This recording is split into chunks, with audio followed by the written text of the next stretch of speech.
Satisfactory. What a lukewarm understatement of a title. But then again, I suppose holy shit this is also Factory doesn't have quite the same ring to it. But I get ahead of myself. I heard about this game years ago, was excited about it, got ready to buy it, and then proceeded to completely forget about it once I found out that it was only being sold on the Epic Store. Fuck you, Epic Store, how dare you not be Steam.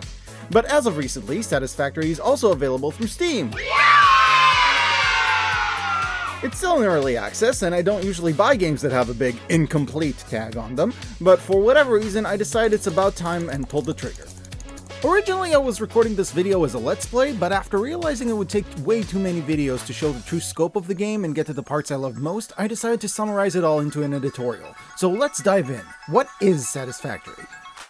To answer that, we have to travel back in time to the days when everything was old and in shades of brown. Yes, I am of course talking about Factorio, a factory building game that was so amazing it straight up created an entire subgenre of factory building games that did not exist before. Well, except for Big Pharma. Big Pharma was a pretty dope game too, and it came first, but Factorio is the one that took people by storm, so we're talking about that one. The concept was simple. You crash landed on a planet and you want to get the hell off of it. But rockets don't typically grow on trees, so you start mining. You use the things you mine to build machines that will do the mining for you. You use the materials they mine to build better machines who can process your materials into fancier, more advanced machines. You throw a couple of conveyor belts down to help move stuff around from place to place, give a few upgrades here, a few efficiency tweaks there, and before you know it, you created an enormous, confusing, convoluted, environment-decimating, labyrinthian monster of a factory that makes you look at it all and think, holy shit, did I really build all that myself? You did. You did, and it was awesome. Now go eat something because you haven't eaten in 5 days. Factorio came out all the way back in 2020, just last year, and by that I mean it's been around since 2016, it just had the early access tag on it and was practically identical to how it looks now, so who cares. It launched an entire avalanche of new factory building games coming out of the woodworks. Suddenly they were everywhere, and they're still coming out at dizzying speeds. If amusement park building games and city builders used to dominate the tycoon genre, well, factory builders have certainly crashed that party. One of the first to jump on the bandwagon was Satisfactory, and if you told me that Factorio was the first game in a series and that Satisfactory is like maybe the 5th one in that series, I totally would have believed you. It's more advanced and has cool new features, but the premise, as it would seem, is almost exactly the same, right down to the spending several years in early access bit. Let me be clear, it's amazing that anything can even give a game like Factorio a run for its money, let alone feel like a semi-decent sequel, even though it's not actually a sequel, but that's exactly what Satisfactory does. The only key differences between the two is that rather than crash land, in Satisfactory you were sent to harvest resources off of a lovely unsuspecting planet, and instead of charming beautiful 2D graphics you have wonderful immersive 3D graphics. Some of the things you can build are different, and Satisfactory certainly adds a lot on top of that, which we'll get to, but at their core, both games are the same. You land, mine for resources, use those resources to build a machine that will do that for you, and whoops, you accidentally built Detroit. To anyone who's played Portal 2, this game is basically Cave Johnson Simulator. It shows you how you can go from being a semi-decent person just running a small mining facility into a crazed mogul with a sprawling facility that slowly eats away at the planet as he screams about various sources of citrus. The game starts by having you land in a beautiful lush environment and sending you off to seek a source of iron. So far so simple, until you take 3 steps away from your landing site and proceed to get your ass handed to you repeatedly by the local wildlife. Oh, Jesus Christ. At first I tried to play this game as a pacifist and not hurt any of the local wildlife, but after 2 hours of running around looking for an iron deposit that wasn't guarded by something angry only to have limited success, I realized not every game can be Undertale and started over. Make no mistake about it though, those 2 hours were a blast. This environment is enchanting, and at times I was so swept up in exploring this beautiful, strange new planet I found myself on that I almost forgot I was looking for some place to build a factory that will destroy it. But come on, we're not here to hug trees and explore caves, we're here to build a factory. So I restarted the game and this time used my taser to gently scare away my enemies. I'm gonna have to ask you to leave. Sir, this is a Wendy's. Oh no. I'm sorry. Well, now that I'm a murderer, one less thing to worry about, I suppose. Let's get building! Mining by hand turned into a machine turned into an outpost, and before you knew it, the game was having me build a space elevator out of what is essentially duct tape and string. To say it was addictive is an understatement, largely in part to the game not having one but two mechanics pushing you to expand your factory. The first is the hub. It's where you unlock new technologies. At first it's pretty linear and straightforward. The hub says, "Feed me 10 iron rods," so you make those and use them to move on to the next task. But pretty soon it opens this whole new technology tree for you where you basically get to choose what fancy stuff you want to unlock next. Each technology having a price and materials you have to make, and unless you want to spend an eternity hammering iron until it looks like a computer, you better make some machines that can do that for you. The second mechanic pushing you forward is the aforementioned space elevator, which makes its own demands, and in return for feeding it, you get even more technologies to unlock in the hub's technology tree. This is the first place, besides the gorgeous environment, where Satisfactory goes a step beyond Factorio. In Factorio, you usually had one main goal, advance to the next level of technology. In Satisfactory, you can choose which goal you want to focus on, so if one thing isn't grabbing your attention, you can always just see how the other thing is doing and do that for a while. And when you're finally done, the game rewards you with either a big shiny red button to push that shoots off a rocket, or you get to launch the space elevator, which is basically the coolest shit ever. So I went along and grew my factory for a while. When I finally reached the point where I needed a material I didn't actually have nearby, that's when I went exploring. And this is where Satisfactory sneaks up behind you, smacks you with a shovel, and says, "Oh, you thought this was just gonna be a base building game? Surprise! Exploration, bitch!" Now, I'm not particularly interested in exploration games usually, but because the game acts like the core focus of it is the factory building, and while trying to focus on that, you just kind of stumble across this amazing environment, with its staggeringly huge size, different biomes, different creatures to come across, plant life, hidden secrets, and mysteries yet unsolved, you basically feel like you opened a closet to get a coat and found Narnia. The reason this stuff is amazing is that you don't expect all this stuff to be here, and that frankly, it doesn't need to be. After all, Factorio got by with a much more limited environment. But this amazing environment is here, and it's way grander, more detailed, and interesting than it has any business being. So you can't help but wonder how deep the rabbit hole goes. Anytime the trees don't obstruct the view, you can see that this map is way bigger than you realized. There are still countless things you haven't seen. Why is all this stuff here when really all I need is my little corner of the world to build my factory in?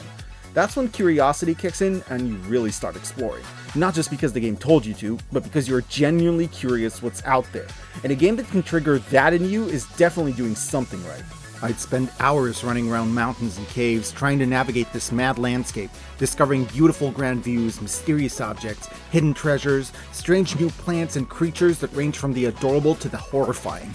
Materials that I did not know what I needed them for yet, but could safely assume they'll be good for something at some point, would just pique my curiosity further, and locations that seem to exist and work on their own inner logic that has nothing to do with me being on this planet. They just existed because this planet existed long before the player got here. It's hard for me to get into exploration games when I feel like every place was made for me as a player, but these locations don't always feel like they were made for you, and it's only after restarting the game that I even managed to figure out whether someone actually made this planet or if it was just procedurally generated. It feels like you could play an entire run of this game and never find out or see 2/3 of the cool hidden stuff that is all around you. This feeling is why I could get lost in exploration for hours, feeling like I was on a genuine adventure, before suddenly remembering, oh yeah, I have a factory somewhere I should be building, don't I? I kind of forgot about that. At which point I'd look to the sky and navigate home using my space elevator, which is pretty much visible from everywhere because holy shit, they did not half-ass the size of this thing. I'd get back to my base, smitten with what I found, curious what I'll find next, and then continue destroying the environment for fun and profit. That may sound like a sarcastic joke, but both games actually feature a very interesting dilemma. In both Factorio and Satisfactory, you play the factory, the polluter, the one depleting resources, filling the skies with smog, and harvesting, ruining, or straight up killing an environment that was otherwise doing fine before your colonizing ass showed up. But unlike most post-2000s games that promote an environmentally friendly agenda and often punish you in a very on-the-nose way for choosing to play the polluter's route, like causing a natural disaster because you built like 2 factories, SimCity societies, get over it, neither Factorio nor Satisfactory actually ever tell you that what you're doing is wrong, but they don't ignore it either. In Factorio, the bigger and more polluting your factory is, the more you piss off the local horrifying wildlife, which will then come in and try to destroy you much like you destroyed their home. Sort of an if you piss off Mother Nature, she will fight back sort of deal. But if any of this was intended as an environmental message rather than just as an interesting gameplay mechanic, well, the message gets a little muddled by the fact that, as mentioned, Nature's Factorio is horrendous and gross and has a face that only Mother Nature could love. In Satisfactory, your punishment is more subtle.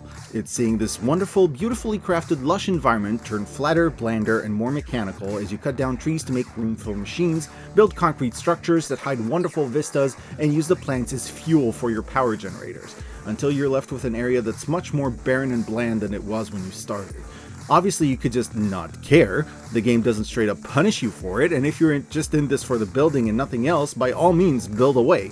But I know that at least for me, I did feel a pinch in my heart every time I had to remove another large tree from my base area's skyline, to the point where I just straight up decided fairly early on that I'll always try to keep at least some of the local nature in my factory, even if it means having to get a bit creative with placements, going a bit farther away to hunt for fuel, or running away from beasts a lot when I could have easily just zapped them and thrown them as fuel into my power generators, which believe me was tempting because they are never not running out of fuel. The game raises this dilemma and kind of leaves it up to you to do whatever you want with it, and frankly, I like that. Plus, you have to give kudos to a game that can manage to make you feel all that despite having no narrative plot or characters. This is purely conveyed with how amazing the environment is versus how incredibly fun it is to build your factory and the conflict between those two things. And make no mistake about it, building your factory is a blast. The more it grows, the more creative you have to get. It starts off simple enough, sure. This machine makes that thing, that machine makes this thing, but once your factory gets big enough, you have to find ways to speed up the production line with more machines, and then also transfer this thing to way the fuck over there on the other side of the factory. Now, how are you gonna do that?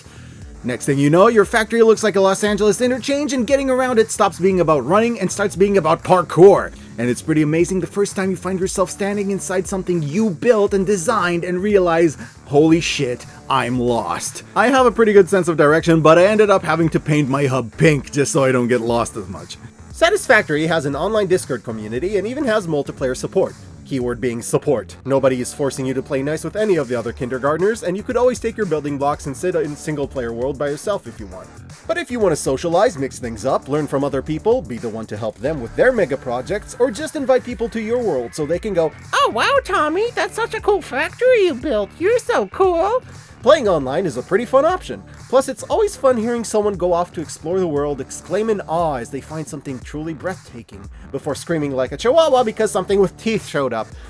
I learned from online play that there are two building styles in Satisfactory. The first, most popular one, is carefully planned factories. Factories where the challenge comes from planning ahead. Organized buildings constructed in an aesthetic fashion out of building blocks in a streamlined way where everything has a specific section and place, so you can always know where to find everything you need. The second building style, which I subscribe to, is affectionately referred to by the online community as Spaghetti. What amazes me is that frankly this game is worth the price of admission whether as a factory building game or as an exploration game, and it's not even finished yet. That's right, Satisfactory, as of the time of writing this, is still in early access and technically not complete. But it took me so long to get to the point where I even noticed that frankly I could have finished several full completed games in the meanwhile. I'm not saying I never encountered any early access bugs, and every so often I discover some secret item that was affectionately named Work in Progress, but it took me so long to get to that point that frankly all it did was make me wonder what more cool secrets and lore will be added in future updates. The game still feels full. Hell, I haven't even shown you all the features I've come across. There is only one thing missing from the game, and I would argue that it is possibly Satisfactory's only notable flaw, besides not having an Undertale-style pacifist don't-make-me-hurt-the-stone puppies mode, and that is that unlike Factorio, Satisfactory doesn't quite have an end goal yet. Don't get me wrong, there are certainly things to drive you to progress through the game, mostly just curiosity at what the next phase of technologies will unlock, but whereas in Factorio your reason for being on this planet is that you crash-landed there and you will make the skies turn black before you accept never catching another episode of Real Housewives, in Satisfactory your reason for being there is that, well, it's your job. And your reason for making the factory bigger is that, well, it's your job. And while I haven't finished the game quite yet, I was given the impression that there is nothing that quite says, "Hooray, you did it, you're done, you won!" But frankly, as far as critiques go, it's a really interesting sandbox without a specific goal is maybe not the worst critique of a game. Especially when I still found myself making my own goals and challenges, such as deciding that rather than drilling for oil in the dangerous and tiny beach where it was found, I was going to build a massive fucking seasteader in the middle of the damn lake. Not to mention, the game is always not so much giving you goals, but dangling them in front of you like shiny keys, such as the ability to develop and collect things in order to create a map of the world, and then showing you on that map what part of the world you haven't actually seen yet, or having you come across valuable technologies and crash sites where people who applied for this job before you didn't quite make it. A lot of crash sites, actually. Like, a lot. Like, what is up with this company that they are still launching people onto this planet after 50 fucking failed attempts? But random crash sites with hidden tech aren't the only surprises you have in store. There's actually so much I haven't even covered in this video, just so I don't spoil the game for you in case you decide to try it out. Not to mention, the game is still getting updates with fresh new content every so often. Each one usually with trailers that are cinematic masterpieces. Seriously, they're amazing and they get me so hyped to play this game every time I watch them. But updates aren't the only source of surprise. The more your factory grows, the more fresh new mechanics the game throws at you. Some of it are wonderful old favorites you might know from Factorio, some are challenging to the point of mind-boggling frustration, looking at U-Fluid mechanics, and some are wild new innovations that I've never seen in any other game before and are nothing short of a blast. The reason that this game kept me going despite not having a set goal is that I was always so curious to see what crazy new things I'll unlock in the tech tree next. Is that what I think it is? Is that... No way. Holy shit! Futurama Tubes!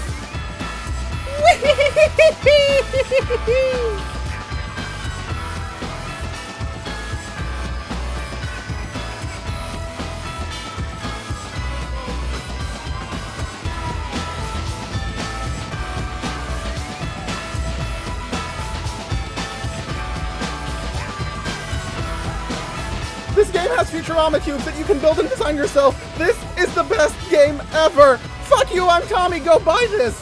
Futurama cubes!